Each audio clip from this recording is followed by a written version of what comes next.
So, A Nightmare on Elm Street 5, The Dream Child, is, well, it's Freddy Krueger with a kid. That's not even a joke. He's got a child in this movie by impregnating someone in their dreams. But yeah, so Freddy Krueger tries to return to the real world through an unborn child of Alice Johnson, the previous survivor from the last movie.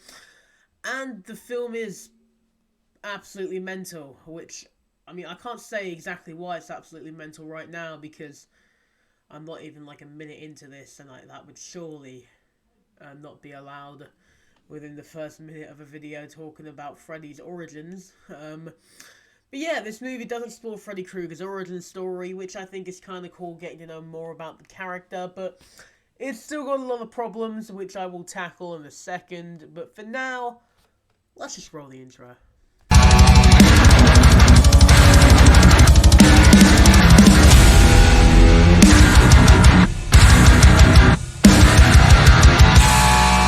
So yeah, the story once again begins with Alex. Who the hell is Alex? I mean, the story once again begins with Alice. There we go. I got it the second time. Perfect.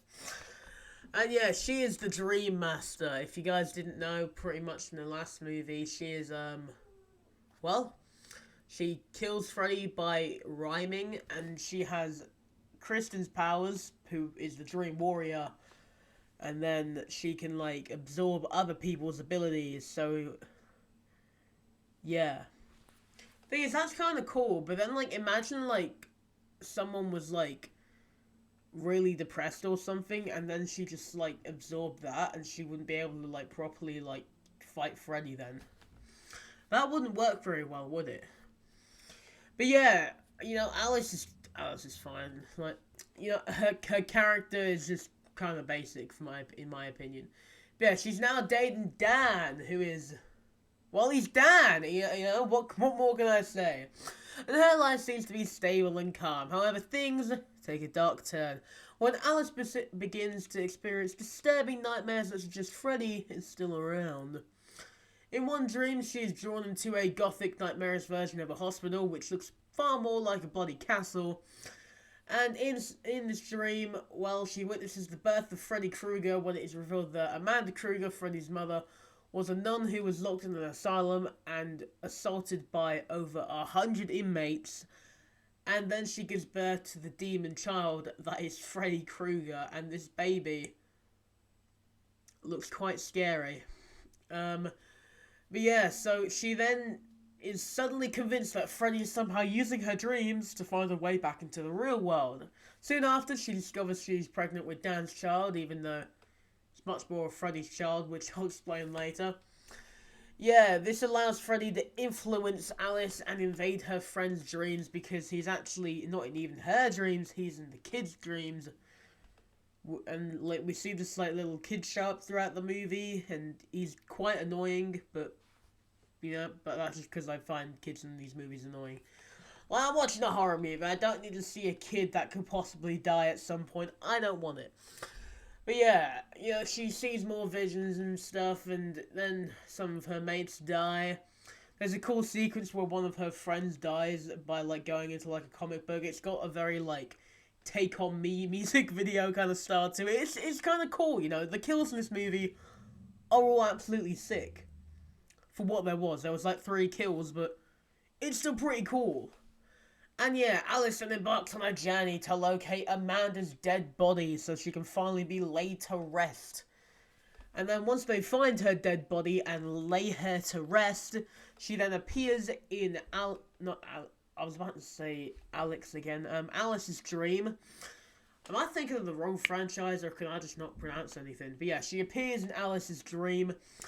And then the demon spawn Freddy child appears, and then he turns to Freddy, he's like, I want to work with you. And then he suddenly looks like Freddy.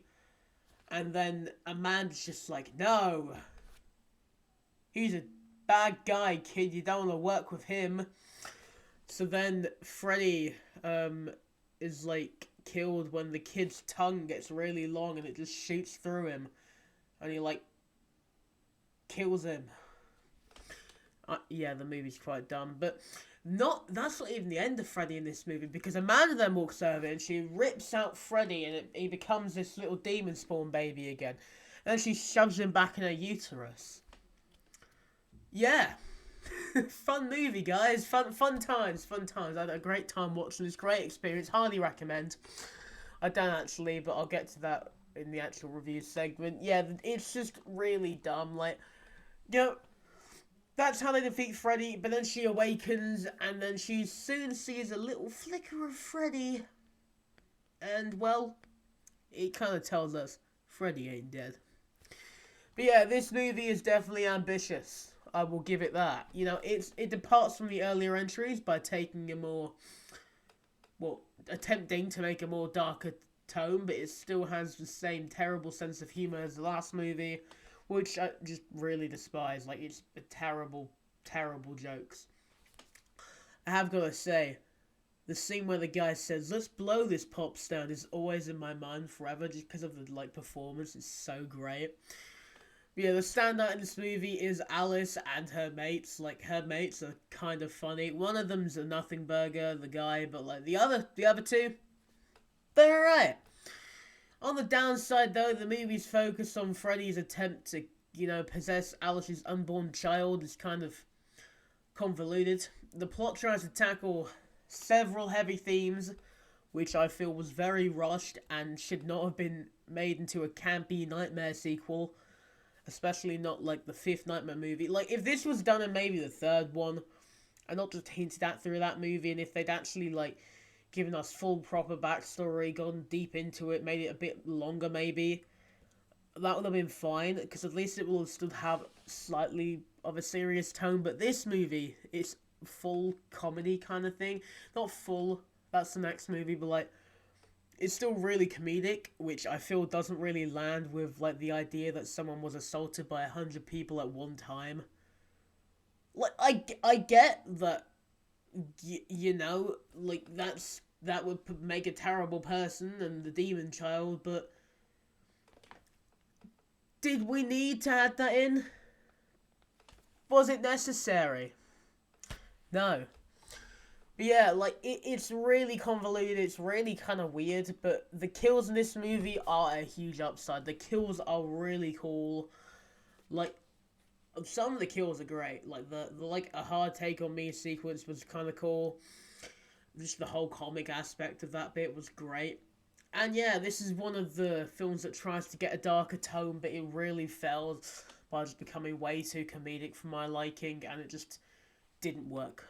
But yeah, that's pretty much it for this video. I gave this movie like a 4.5 out of 10. It is not the worst yet. I was surprised that I didn't despise it, but it's still not good.